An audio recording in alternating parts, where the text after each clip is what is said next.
Olá, vamos conversar a partir de agora com o novo presidente do Conselho Regional de Medicina da Paraíba, Bruno Leandro de Souza, formado pela Universidade Federal de Campina Grande, com mestrado pela Universidade de Santos e atual doutorando pela Universidade de Porto, em Portugal. Uma satisfação poder lhe ouvir, com certeza termos boas informações, boas novidades, não só para a categoria que o órgão representa, não é? Os inscritos, os registrados, como também a sociedade. O convite, fico muito feliz por participar. E é isso mesmo, o Conselho, na verdade, é um Conselho Regional de Medicina, mas ele tem um objetivo principal de defender os interesses da sociedade em relação às coisas relacionadas ao ato médico. Essa sua experiência como gestor não começa aqui no Conselho, não. Quando eu vim do Recife, que eu fiz pediatria lá no Recife, eu logo assumi a direção geral do Hospital Arlinda Marques, nosso hospital infantil, que é referência para todo o estado, e era ordenador de despesa, gestor mesmo, né? E depois tive a oportunidade de ser diretor da Frei Damião, num momento bem crítico, que era o momento daquela síndrome Zika, onde as crianças tinham microcefalia, né? E logo depois eu assumi também a superintendência e a gerência do Hospital Universitário Alcides Carneiro. Então já tenho experiência em gestão pública, também algumas consultorias para gestão privada, e tive a honra aqui de, enquanto Conselheiro Regional de Medicina, ser eleito o conselheiro presidente mais jovem da história do nosso conselho. Conselho que conta com presidentes que já fizeram história aqui, como Humberto Gouveia, né, em memória, e também João Medeiros, pediatra. Tenho um orgulho de estar ao lado da galeria de grandes colegas, como João Modesto, Roberto Magliano, João Medeiros, Dalvelho Madruga, o doutor Humberto, o doutor Genival Veloso, que é um grande baluarte aqui da medicina do estado da Paraíba, e também de grandes conselheiros que não tiveram a honra de estar na presidência, mas que, de forma também honrada, exercem no sistema conselhar papéis muito importantes. Doutor Vilberto Trigueiro, Mário Toscano, doutora Margarete, que já foi reitora aqui da nossa universidade. Sim. Então, é um time de grandíssimo peso, né? Doutor Cláudio Oreste, enfim, se eu for citar todos, passaria um bom tempo aqui, porque realmente eu tenho um orgulho de poder trabalhar com eles e uma admiração pessoal pelo trabalho de cada um. Os cuidados paliativos passaram a ser uma política nacional para garantir assistência a pacientes adultos e pediátricos do SUS portadores de doenças graves e incuráveis. Há médicos suficientes para atender a essa demanda? Na verdade, o Conselho Regional de Medicina do Estado da Paraíba já se preocupa com esse tema há um bom tempo, antes de virar política nacional. Eu estava em Brasília na conferência no dia 2 de julho de 2023, quando virou essa política, fui um dos votantes, inclusive, e, na verdade, sou entusiasta do assunto. Como doutorando em bioética, fiz, inclusive, um capítulo de livro de cuidados paliativos em crianças, né, que é um tema bastante sensível também, e nós fizemos treinamentos aqui no Conselho durante o primeiro semestre do ano passado e retomaremos agora para este ano sobre cuidados paliativos. E existe inclusive uma especialização médica, que é médico paliativista, para isso. Como política nacional, é claro que o foco agora ele se torna muito melhorado, e eu digo, cuidados paliativos é absolutamente necessário, e ele não é só como às vezes se tem um certo conceito pela sociedade para pessoas que estão em terminalidade da vida. Não. Cuidados paliativos são para pessoas que têm doenças crônicas e todos nós não merecemos sofrer. Claro. Então nós precisamos sim estimular, nós temos médicos, nós vamos capacitar mais médicos ainda, o próprio Conselho, os sistemas de saúde como um todo capacitarão e com certeza nós estaremos bem atuantes e vigilantes em relação a essa política ser implantada. Não basta ela existir no papel, claro, tem que funcionar na prática. Qual a sua opinião sobre a eutanásia? É um assunto tão polêmico que já faz milênios e ainda não se chegou numa certa discussão final. Eutanásia significa morte verdadeira ou boa morte. Em alguns países já, né? Em alguns países você já tem regulamentado do ponto de vista legal. Sim. Como do ponto de vista ético, no Brasil, ilegal, no Brasil ela é proibida e eu represento aqui uma instituição, eu tenho que, na verdade, falar enquanto instituição, claro, de que existe eutanásia, ortotanásia e distanásia. Distanásia é quando o médico, e eu vou falar em medicina, mas podia ser outro profissional de saúde, ele prolonga a vida de um paciente, mas com sofrimento. E isso é antiético. Às vezes você tem um paciente lá, que já tem um diagnóstico fechado, que já não tem mais condição de sobrevida à luz da ciência, e você fica insistindo com exames, você fica insistindo com exames invasivos até, alguns deles dolorosos, com medicações que são absolutamente desnecessárias, porque, infelizmente, você prolonga a quantidade, mas não prolonga a qualidade. Claro. Isso é distanásia, e isso é proibido, tá? Isso, na verdade, é ilegal e antiético. Agora, o médico aqui ele não pode fazer, né, nenhum artifício para abreviar a vida do paciente, mas dar toda a assistência para aliviar a dor e não progredir, por exemplo, com assistência em caso em que a doença já é incurável, é necessário também que a gente tenha noção disso, separar a eutanásia, distanásia e ortotanásia. O que é que distingue a primeira dessas outras duas? Por exemplo, fazer uma medicação ou fazer alguma ação para produzir a morte do paciente, considerando o desejo dele. A ortotanásia seria você fazer todos os procedimentos éticos para aliviar a dor, mas, na verdade, você talvez não faça nenhuma medicação além, mas faça exatamente o que o paciente precisa para ter qualidade. E a qualidade de morte, a gente fala muito em qualidade de vida e não fala em qualidade de morte. E a distanásia seria você produzir artifícios que, na verdade, podem até prolongar a vida, mas também prolongam a dor e o sofrimento. Onde a morte cerebral se encaixaria? A morte cerebral, a morte encefálica, é quando o paciente, atestado por 2 médicos pelo menos, com pelo menos 2 testes com intervalo de 12 horas, observou-se que não existe atividade elétrica cerebral, é considerado que o paciente tem uma morte encefálica. Isso é tudo baseado em protocolo, nada é feito de forma empírica, é muito técnica. E, considerando todo esse protocolo, o médico ele pode atestar o óbito do paciente a partir da sua morte encefálica.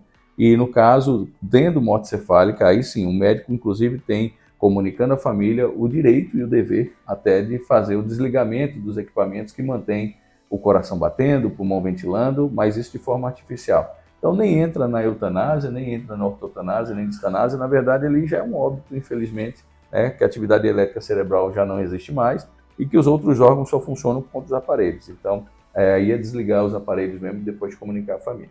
É público e notório, há uma moda, há uma banalização hoje na busca por fórmulas mágicas, entre aspas, né, e terapias hormonais para perda de peso, para emagrecimento e para ganho de músculos. É muito comum nós encontrarmos hoje alguém e depois de amanhã essa mesma pessoa está transformada, bombada, que não tenha sido por uma atividade física regular, comum, algo desse tipo. Como é que o Conselho vê essa realidade que inclui a participação de médicos, obviamente? Eu mesmo implantei ano passado uma comissão chamada de Comissão de Defesa da Medicina, para que médicos charlatões sejam identificados e punidos. Então, essa é uma parte importante, que é uma parte investigatória e uma parte punitiva. Mas é claro que nosso foco principal é educativo. Sim. Né? Então, nós fazemos campanhas, já levei como projeto de lei, inclusive, para que nas academias tenham alertas para o uso dessas substâncias proibidas, tá? Para evitá-las, obviamente. E também nós tivemos no Conselho Federal de Medicina uma resolução que proíbe a prescrição de anabolizantes e outros hormônios para fins estéticos ou para fins meramente não relacionados à reposição terapêutica. Porque é importante lembrar que o hormônio pode ser sim prescrito, desde que eu tenha uma doença, um problema, onde eu tenho a falta dele, e a falta dele eu preciso repor. Ok, isso continua sendo absolutamente normal e precisa ser feito.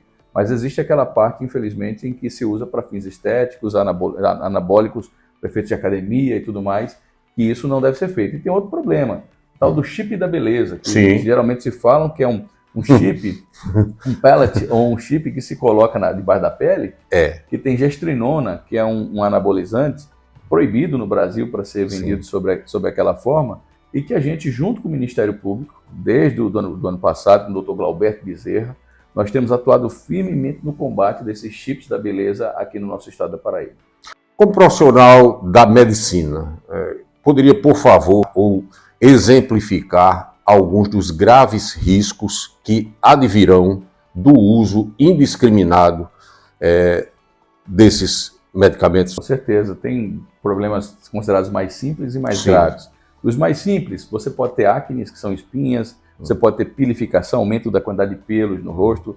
Para as mulheres, você pode ter um engrossamento da voz, você pode até ter o que chama de virilização, né, como se fosse a genitália feminina, ela está um pouco mais virilizada, aumentada, a clitoromegalia, o aumento do clitóris. Você pode ter também disfunções na parte menstrual e na parte hormonal, até problemas relacionados à gravidez. Dos problemas mais graves, você pode ter problemas no fígado, problemas no pâncreas, problemas em outros órgãos funcionais e eles não funcionando, o rim, por exemplo, você tem uma série de complicações relacionadas a isso, até mesmo óbito, né? Dependendo da quantidade que se usa e da frequência, você pode até morrer pelo uso inadvertido dessas substâncias. Esses riscos que creio sejam potencializados, independente de se mulher, homem, jovem, por comorbidades que elas possuam, né? O uso de outras drogas, inclusive ilícitas ou lícitas, sobrepeso, obesidade, né, a forma com que a pessoa vive, influencia em tudo, inclusive na parte de quando você usa inadvertidamente medicações que não deveriam estar sendo tomadas para aquele caso. Sobre isso ainda, a banalização de procedimentos estéticos e corporais invasivos. Nós temos acompanhado, visto muito aqui em João Pessoa, principalmente em empresariais, clínicas ou ditos consultórios, que funcionam em finais de semana e com um ritmo de atendimento industrial ali.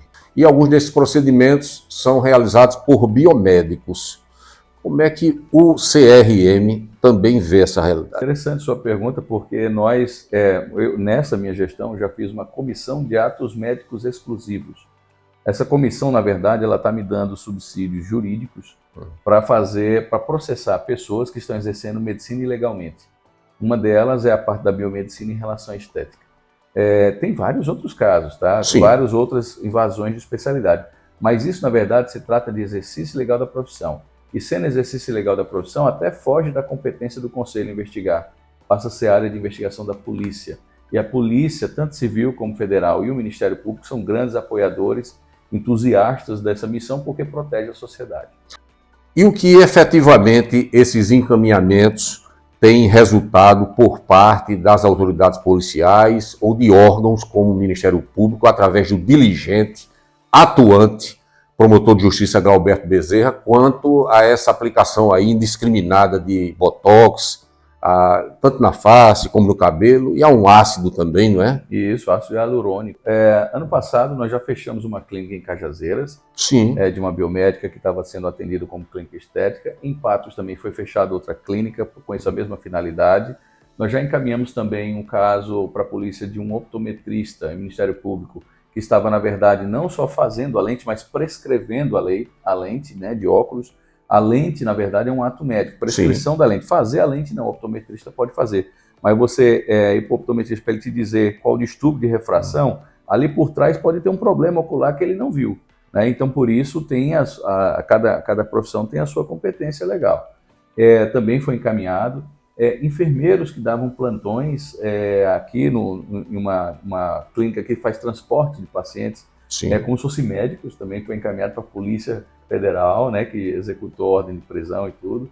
Então foram 7 casos ao todo, né, entre fechamentos de clínicas e até mesmo a prisão. Teve um falso médico que estava atuando em Bahia ano passado, que foi em repercussão na mídia também, que está respondendo o processo por exercício legal da profissão. Então são 7 casos ao todo que nós temos de exercício legal que foram documentados e encaminhados para as autoridades, mas que acreditamos que esse número vai aumentar com a comissão que nós incentivamos a buscar quem está cometendo o ato médico, quem está fazendo o ato médico e que não é médico, ou seja, exercício legal da profissão. A sede do CRM é em João Pessoa.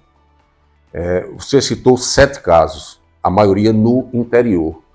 Mas a maioria dos abusos não está acontecendo aqui na capital e em Campina Grande? A gente precisa de denúncias, né? E denúncias robustas. Nós não podemos, na verdade, fazer nenhum tipo de ato leviano que macule a imagem profissional. Denúncias anônimas, inclusive? Exato. A gente tem recebido algumas, mas a gente sempre pede algum tipo de prova material, porque você não pode entrar assim no consultório das pessoas não sendo médico, né? Ou seja, o Conselho Regional de Medicina atua sobre o ato médico, sobre o exercício legal da nossa profissão. Quando tem uma denúncia de um outro profissional exercendo medicina, eu preciso do apoio de polícia e preciso do apoio do Ministério Público, até mesmo da Justiça. Então, só com uma ordem judicial ou os outros conselhos atuando sobre aquele, é que eu consigo, na verdade, fazer essa investigação. Então é uma coisa que eu não posso. Se você está fazendo aí, sei lá, me deram uma notícia de que alguém está fazendo cirurgia, eu não posso chegar lá Claro. e invadir a propriedade do outro. É um Estado democrático de direito. Sim. Cada conselho tem a sua função. Sim. E o meu conselho ele tem a função de fiscalizar o exercício profissional do médico. Não sendo médico, eu preciso, na verdade, de apoio de outras instâncias, e é por isso que a gente tem essas limitações. Com a nossa Comissão de Atos Médicos Exclusivos, em março agora, nós vamos fazer um fórum. E nesse fórum nós vamos trazer a Vigilância Sanitária, vamos trazer a Polícia, o Ministério Público, outros conselhos de classe, para combinar as ações em conjunto. Então acreditamos que com a comissão, não só com respaldo jurídico, mas com esse fórum, nós vamos trazer melhores condições de fiscalizar, e é por isso que eu disse que esse número deve aumentar bastante. Esse fórum será estadual, regional ou até nacional? Ele começa aqui estadual, nós somos pioneiros, mas queremos nos tornar exemplo para os demais estados e também para nosso Conselho Federal de Medicina, para que seja feito de forma nacional. Mas vamos começar aqui por casa, né? Fazendo nosso Claro, claro.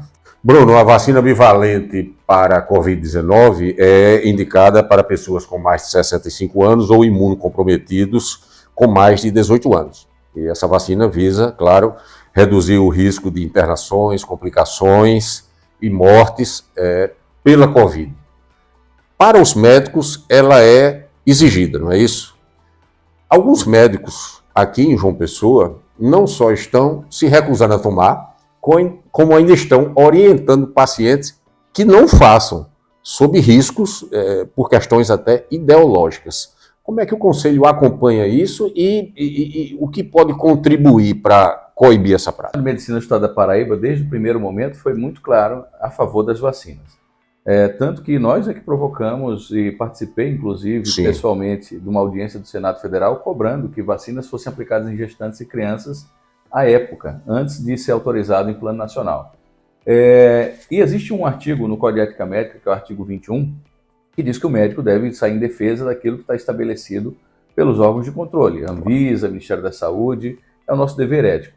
Eu posso ter as minhas questões ideológicas, eu posso ter meus pensamentos próprios, mas quando eu me torno público, ou seja, quando eu estou à frente de uma instituição ou quando eu estou ali como médico, eu preciso ter um certo zelo com aquilo que eu posso falar, e isso é em qualquer profissão, Claro. como juiz, como arquiteto, como engenheiro, como corretor, enfim, eu preciso ter minha certa ética, né, naquilo que eu falo. Minha certa não, minha total ética. Total ética. Né? Então a gente vê com bastante tristeza, às vezes, algumas opiniões que saem em alguns grupos, mas se pensar que em relação ao que se fala, tem impacto essas notícias negativas, mas elas são minoritárias. Tá? Existe agora uma grande discussão em relação às crianças, que nós estamos tendo aí no Conselho Federal, que está fazendo uma pesquisa com médicos. A pesquisa em si, ela não é uma pesquisa que é contrária à vacina. Eu acho que no caso da polêmica do Conselho, nem as sociedades científicas que se posicionam, elas deveriam radicalizar tanto o discurso quanto o Conselho, e nem o Conselho talvez deveria fazer ou mexer nesse tipo de assunto, porque na verdade a gente tem muita coisa importante, né? Essa pesquisa era necessária? Pois assim, veja, a gente não está lá no Conselho Federal, Claro. Né? A gente está no Conselho Regional, mas foi uma decisão de colegiado, baseado por provocação, creio, de órgãos superiores. Mas eu vejo que nós temos pautas nacionais muito mais importantes, como o excesso de médicos que estão sendo formados sem a devida qualidade. Né? A próxima pauta que entrarei aqui. Tem muita coisa, né? Como, por exemplo, médicos vindo de fora, talvez sem conseguir fazer a revalidação de diploma. Sim. Nós temos, por exemplo, questões salariais e estruturantes, um plano de carreira para que o médico se fixe no interior. Sim. Então, eu acredito que a energia deveria ser posta para isso. Mas não é ilegítimo. Claro. Eu posso fazer uma pesquisa aqui, eu posso, por exemplo, fazer uma pesquisa, eu poderia fazer quais são os médicos que concordam ou discordam da eutanásia. Eu poderia. Não significa dizer que eu estou apoiando ou sendo contra, eu estou querendo saber a opinião do outro. Claro. Tá? Então, por isso que eu acho que houve uma radicalização dos dois lados, aí fica uma briga de fla-flu, né? E acaba que os interesses da sociedade, que é o mais importante, fica deixando de segundo plano. Bruno, proibida há 5 anos, a abertura de novos cursos de medicina foi liberada. Pelo governo federal, faltam médicos, mas, como você disse há pouco, falta também qualidade a muitos cursos. Como é que você vê, como é que você vislumbra equilibrar essa equação? Na verdade, essa proibição foi péssima, eu vou lhe explicar por quê. A partir do momento que o governo decretou essa moratória de abertura de cursos, várias empresas, vou chamar as faculdades de empresa, várias empresas entraram com recursos judiciais para que houvesse abertura. E houve muita abertura indiscriminada de escola também no período da moratória por conta de decisões judiciais. E decisões frágeis, muitas vezes por liminar. E uma vez que a escola começa, aí não tem como você fechar até que se forme a turma, né? Seria aí o direito de quem passou na faculdade.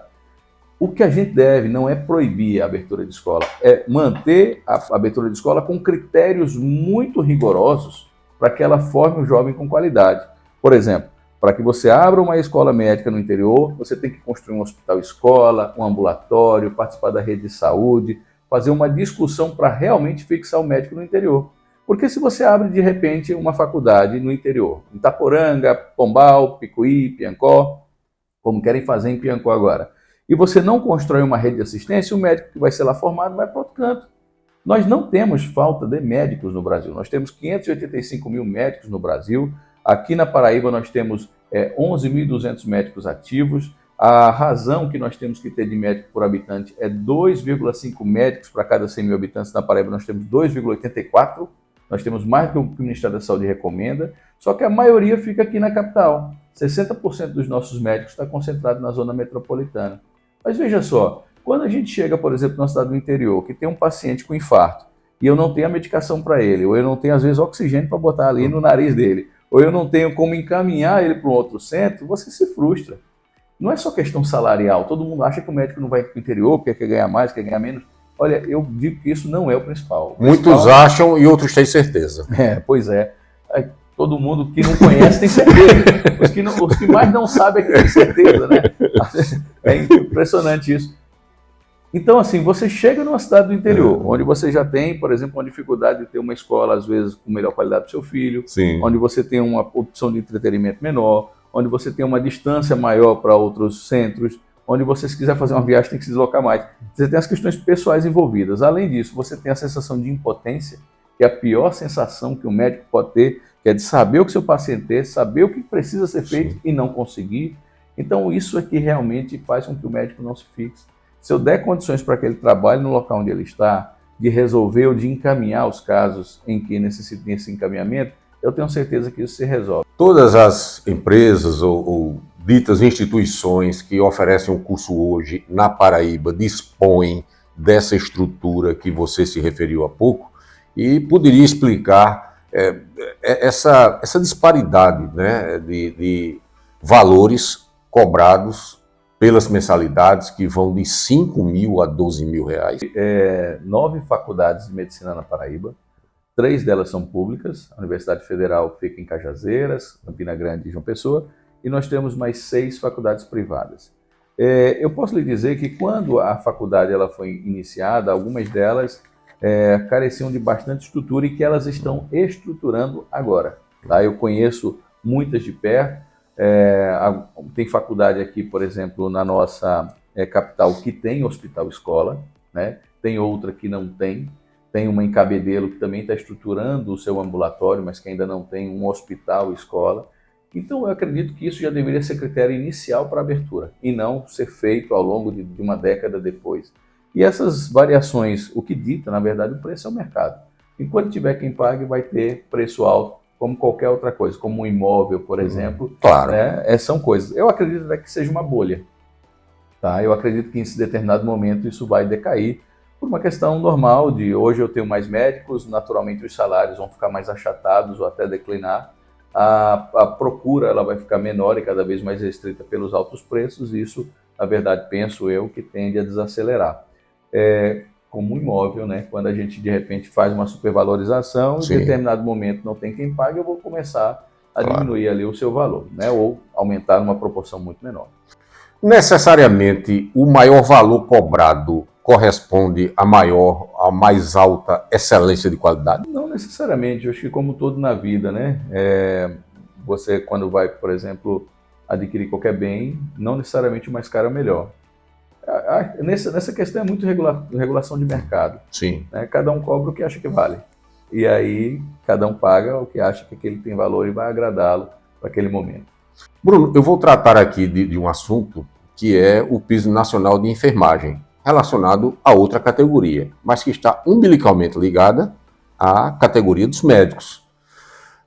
Esse descumprimento ou cumprimento parcial, ele já tem resultado em desligamentos e em redução de quadros, em demissões. Segundo a presidente do Corém Paraíba, a Mayra Bezerra, com onda de demissões em hospitais privados aqui na capital e em Campina Grande. Como é que o CRM está acompanhando essa situação e o quanto ela compromete o desenvolvimento das atividades por vocês, médicos profissionais? Os enfermeiros são nossos irmãos de profissão. Como você disse, não existe medicina sem enfermagem, não existe enfermagem sem medicina, sem fisioterapia, sem a equipe multidisciplinar em prol do paciente. Então é muito importante que todas as categorias sejam valorizadas. Geralmente só lembram de nós nas catástrofes, nas pandemias. Todo mundo valoriza, acende vela, chora, bate aplauso, mas na hora de pagar o cartão de crédito, na hora de pagar o plano de saúde, ou na hora de pagar o colégio da criança, não lembra disso, né? A gente não tem desconto por isso, né? Deveria ter, até podia ter, mas não tem. Claro. Então, com isso, a gente precisa de renda, precisa de salário. Não é admissível que um enfermeiro de curso superior, como até então era, num hospital de referência do Estado, trabalhando numa UTI, ele recebesse 10% a mais que um salário mínimo. Sim. Né? Por exemplo, R$ 1.400, R$ 140 por plantão, ou seja, 12 horas de trabalho, ganhar R$ 140, são praticamente R$ 10 a hora. Claro. Você ganha R$ 10 por hora para cuidar, por exemplo, de uma criança em UTI no Hospital do Estado, isso é um absurdo. Então o piso ele é necessário, ele foi necessário, foi bem-vindo, mas obviamente que ele foi desvirtuado, era para 30 horas, de repente colocaram para 44. Mesmo assim, existem alguns que acreditaram que ainda houve valorização, mas a gente, em princípio, vê com alguma preocupação a demissão dos nossos colegas, porque, na verdade, não é que eles não nos ajudam, não, eles participam junto conosco da missão de cuidar do paciente. E nessa participação conjunta, se falta alguém da equipe ou se diminui alguém da equipe, obviamente que esse cuidado fica prejudicado. É por isso que todos os conselhos, na verdade, atuam em comum acordo nessa pauta. Não só enfermeiro, médico, outros profissionais da saúde, também maqueiros, por conta exatamente dessa remuneração insuficiente, é que se multiplicam, sacrificam a própria saúde, dando um plantão e saindo para outro, para poder pagar as contas no final do mês. Há um hospital aqui, na Paraíba, aqui em João Pessoa, que não permite o acesso de outros médicos que não os do quadro dele próprio. Isso gera situações como uma parturiente precisar de um anestesista, só ter um naquele plantão e ele está em um bloco cirúrgico. Qual a opinião do CRM sobre isso? Na verdade, o médico ele pode adentrar nos hospitais públicos e privados. Eu me referi a um privado, perdão. Desde que ele seja um médico assistente, ou seja, seja nomeado pela paciente como seu médico. Não há e não pode haver objeção para que ele participe. Entretanto, tem que ter algumas coisas, né? Não é assim, eu vou entrar no hospital privado e vou fazer da forma que eu quero, não. Claro. Ele tem que cumprir os protocolos de segurança do hospital, as regras de infecção relacionadas à assistência, o protocolo clínico, o uso das medicações e exames que o hospital faz em decorrência de todo o trabalho que a equipe técnica já realizou, e a questão do honorário deve ser cobrado diretamente com o médico, para que o hospital depois não fique com o encargo de fazer esse pagamento ao médico, né, e se a família fazê-lo mediante acordo prévio. Então, tudo isso pode ser feito, mas tem que ser combinado antes. Tá? Até mesmo público. Eu posso, de repente, ser médico assistente de uma criança num hospital público, mas eu não posso cobrar por ela, porque no hospital público, sendo SUS, mesmo sendo contratado por fora, eu não posso cobrar por quem está sendo atendido no SUS. Então é importante que se tenha isso em mente. Algumas denúncias de médicos, principalmente no tempo da pandemia, de que eles estavam fazendo visitas particulares em hospitais públicos e cobrando por isso, nós apuramos.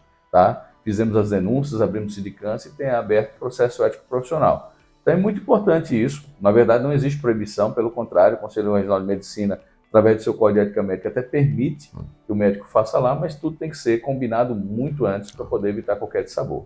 E quanto aos médicos intensivistas, que assim ficaram conhecidos, sobretudo na crise mais aguda da pandemia da Covid-19, há uma tabela de referência de honorários por parte do CRM, ou quanto a esses valores que são praticados, eles dependem exclusivamente de cada profissional e que se torna indispensável para algumas famílias que têm condições de pagar ou buscam para salvar entes queridos. O Conselho Regional de Medicina, ele tem 3 funções básicas. Sim, fiscalização, registro, corregedoria e a cartorial. A parte de honorários, quem define isso é a Associação Médica, a MBPB, né, Associação Médica Brasileira Regional Paraíba, e quem fiscaliza a questão trabalhista, se existe, por exemplo, uma falta de isonomia, se existe uma luta por melhor condições de salário, é o sindicato. Sim. É o CIMED, Sindicato dos Médicos. Nós atuamos juntos em muitas pautas relacionadas aos honorários, mas nesse ponto específico, quem regula também é o mercado. Bruno, nós já falamos aqui sobre Covid, sobre profissionais de saúde, você falou sobre a pressão exercida sobre vocês em situações como essas. Estamos no mês do Janeiro Branco, campanha voltada à saúde mental, e há um tema que ainda é meio tabu assim, que é evitado, que é a questão do suicídio. E nós temos acompanhado em outras categorias profissionais um número de registros que impressiona.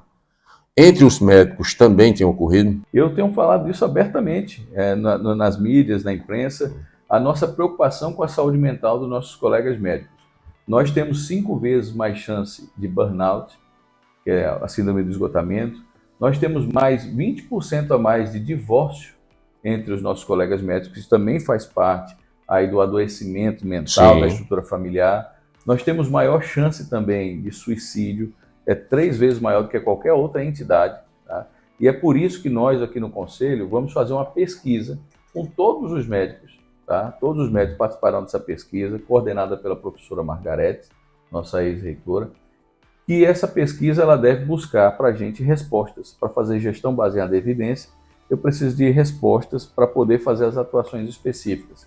Saber onde é que o médico está se penalizando, se é na sua qualidade do sono, aquele médico que dá mais plantão, de repente dorme pouco, e aquilo ali favorece também. Se é uma questão financeira, porque muitos médicos às vezes se endividam por conta das suas atribuições, está muito tempo fora de casa, acaba tendo um padrão diferente daquilo que ele poderia atuar, ou conquistar, ou ter ali.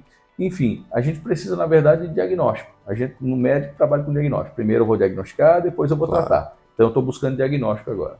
Nesse sentido, quanto à dependência de opioides por médicos anestesistas, há casos registrados aqui na Paraíba quanto a essa situação, que é muito sensível, porque às vezes esse opioide ele é consumido pelo dependente, ele é extraído, é deixado de ser ministrado ao paciente. O médico mais propenso a suicídio é o anestesista. Talvez pelo acesso. Sim. Ele tem acesso ali aos fármacos que podem fazer isso com uma rapidez, e por conta desse acesso existe maior número de colegas nessa especialidade. Mas, obviamente, que isso é tão sensível que é difícil de chegar essa informação, principalmente essa informação de uma forma documentada. Sim. Às vezes chega um boato, alguma coisa assim, mas você até para atuar fica com um pouco de dificuldade. E eu quero estender um pouquinho a minha preocupação com os acadêmicos de medicina. Nós temos também casos de suicídio, burnout, uso de psicotrópico em pré-médicos, ou seja, em médicos em formação. Porque varam à noite, à madrugada. A pressão é muito grande. Olha, o médico ele é pressionado para ser perfeito. O médico tem que ser perfeito para a sociedade. Por quê? Porque ele não pode errar. Quem é que não erra? Errar é humano. Claro. Então o médico ele é programado para ser sobre-humano, e não existe isso. Uma hora a conta chega. Você se alimenta mal, o tempo de trabalho te diminui do tempo de convívio familiar, com os amigos, do lazer, de atividade física. Né? Acaba que o médico é resistente a procurar outro médico para poder cuidar da sua saúde. É uma loucura isso, parece um paradoxo, e é um paradoxo, mas na verdade essa é a realidade, e é isso que nós temos que quebrar. Quero trazer um dado aqui bem importante. Sim. A expectativa de vida média do brasileiro hoje está em 77 anos. Mulheres 80, homens 73. Do médico é 65. Nós vivemos cerca de 12 anos a menos do que a média da população brasileira. Mas tem alguns com 65 que aparentam 75 e ainda não largam o osso, não é porque não querem. Tem muita coisa. É porque não tem condição de manter o padrão de vida adquirido. Imagina você chegar aí com 65, 70 anos de vida e ainda tem que dar plantão para custear o seu padrão. Às vezes, uma estrutura familiar desestruturada, que você, inclusive, tem que sustentar seus netos, seus descendentes. Existem muitos casos desses aí na nossa profissão. E é isso que a gente precisa frear. Tanto é que na nossa gestão nós vamos fazer um curso de educação financeira para os jovens médicos, um curso de carreira médica, para que eles tenham maior solidez na busca das suas melhores performances, e também vamos tratar da questão de saúde mental. É um programa que a gente chama de CRM positivo. Muito bem. E quanto à venda de plantões? Não permuta, mas olha, dá essa cobertura aqui, porque eu tenho um evento ali. Como é? Na administração privada, a administração é livre. Sim. É uma empresa, né, que por acaso o serviço é médico, então isso é controlado pela iniciativa privada. Na iniciativa pública, isso é proibido. Na verdade, a legislação, a Constituição Federal, diz que a forma com que você tem que entrar num serviço público é através de concurso ou de contratação por excepcional interesse público.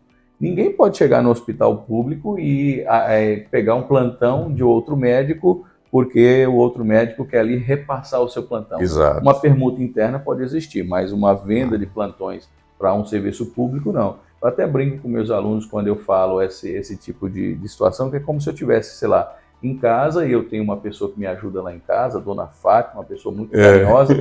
Já pensou se de repente Dona Fátima ela chega em casa, ela não pode ir, aí ela manda a Dona Maria, que eu nunca conheci. Não, Dona Fátima me repassou aqui. Não dá. Quer dizer, o gestor ele precisa conhecer, precisa qualificar, saber se aquela pessoa é médica mesmo, precisa ver se ela tem capacidade técnica para assumir aquela função, e não pode ser simplesmente por um repasse ou por uma venda de plantão. Bruno, chegando ao final da nossa conversa, da nossa entrevista, mas tem 2 pontos aqui que não poderia deixar de abordar, que é a telemedicina, com o advento também da pandemia da Covid, e pós-Covid, ela também se tornou mais comum. Ela é eficaz, ela é sempre eficiente. O que é que você acha dessa falta de humanização no relacionamento, já que médico de família é coisa do passado? Olha que, para ser rápido nessa resposta, é preciso ser bastante objetivo, mas meu mestrado ele foi em telemedicina, isso em 2015, antes mesmo de ser regulamentado em 2020, 2021, ou em decorrência da pandemia. Mas eu já fiz nesse mestrado uma análise sobre a possibilidade da telemedicina levar a oportunidade das pessoas que moram, sobretudo, em áreas remotas, de ter assistência qualificada. Sim. Então, haviam crianças que nasciam com problemas cardíacos no interior e, às vezes, ela não tinha capacidade de ter uma consulta com um cardiologista pediatra. Sim. E com a telemedicina passaram a ter. E muitas delas foram salvas por conta da telemedicina. Então, a telemedicina ou telesaúde é muito útil. Ela pode levar essa oportunização, mas ela não substitui o contato presencial com o médico. Muitas vezes o médico diagnostica o paciente com um problema pela forma de caminhar, pela forma dele andar, às vezes até pelo hálito. Pessoas que têm diabetes e estão descompensadas, ela tem um hálito mais adocicado, a gente chama até como se fosse de maçã. Então, isso você não consegue ter pela telemedicina, tá? E ela pode ser humanizada, ainda mesmo que distante, dependendo da forma com que você trata, da atenção que você dá, da compreensão, da ausculta, porque muitas vezes o que atrapalha aqui a questão da humanização, quando o paciente chega ao consultório, para que você tenha uma ideia, é a interrupção do médico. Sim. Às vezes o paciente começa a falar, doutor, eu estou com uma dor aqui. Antes dele completar a frase, o médico diz, aonde, corre para onde, melhora com o quê, piora com o quê? Não, peraí, vamos escutar. Às vezes, na própria escuta dele, você já diminui a dor, só por ele estar desabafando com você. Sim. Então, a humanização ela não depende muito do contato presencial ou não presencial, ela depende da forma com que você trata o outro. Tá? E aí você pode tratar o outro por telefone. Às vezes a gente não está aí e pode, oi, tudo bem, você, nossa, eu fui bem atendido, então fui mal atendido. Então a humanização ela está muito na questão de como você lida com a comunicação. Agora, ela não vai substituir a consulta presencial, e nós temos aqui também uma comissão formada por mim, que é de avaliação das novas tecnologias em medicina, porque eu tenho aí robótica, eu tenho genômica, eu tenho inteligência artificial, tudo isso vai entrar com força, né? Já tem interferido positivamente, mas pode interferir também negativamente, né, na relação do médico com o paciente e na questão da proteção de dados, porque tem dados que são sensíveis.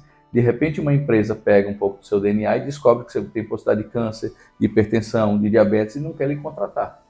Então, eu preciso também proteger esse outro lado. Tem a LGPD também, né, considerar, né? Não, com toda certeza. Então, tudo isso, e a gente tem inclusive uma comissão de LGPD também aqui, justamente para tratar desses dados sensíveis, para que eles não vazem, para que eles não se tornem, obviamente, utilizados de outra forma, de má forma, por outras empresas.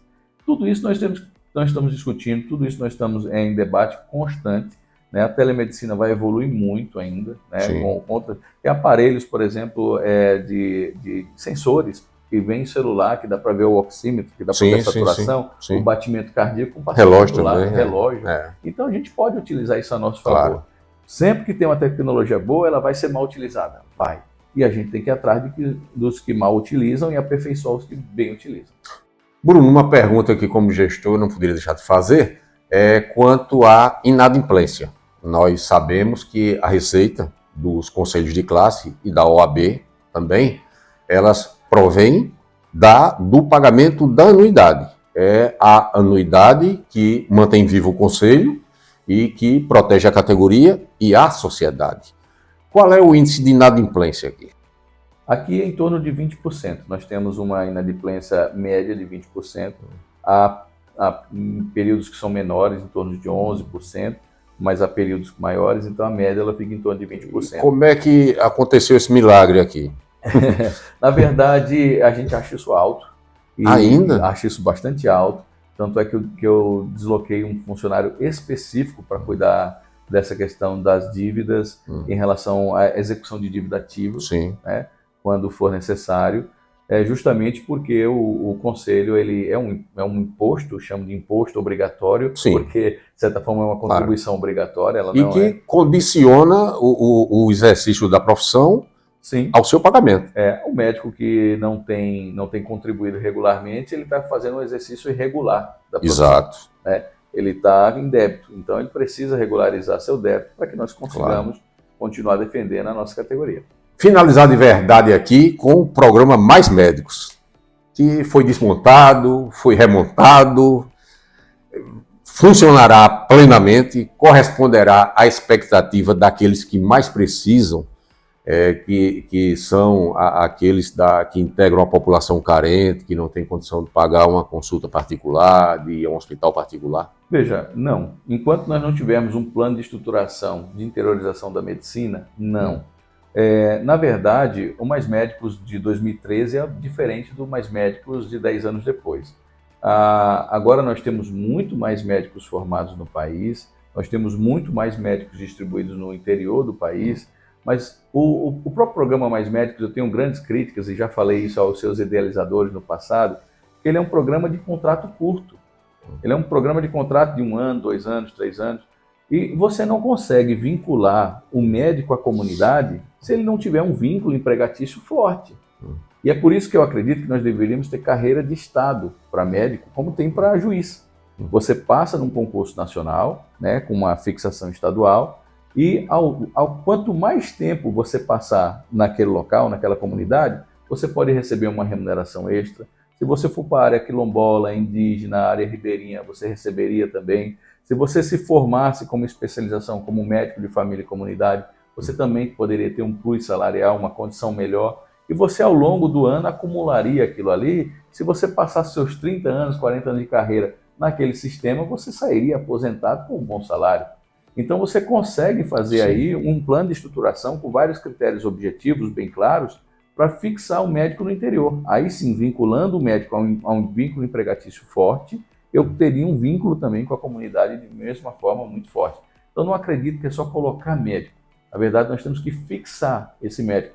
Porque mesmo que eu tenha um médico numa cidade do interior, mas se mudar, por exemplo, de Bruno para João, muda o sentimento que a pessoa tem de confiança.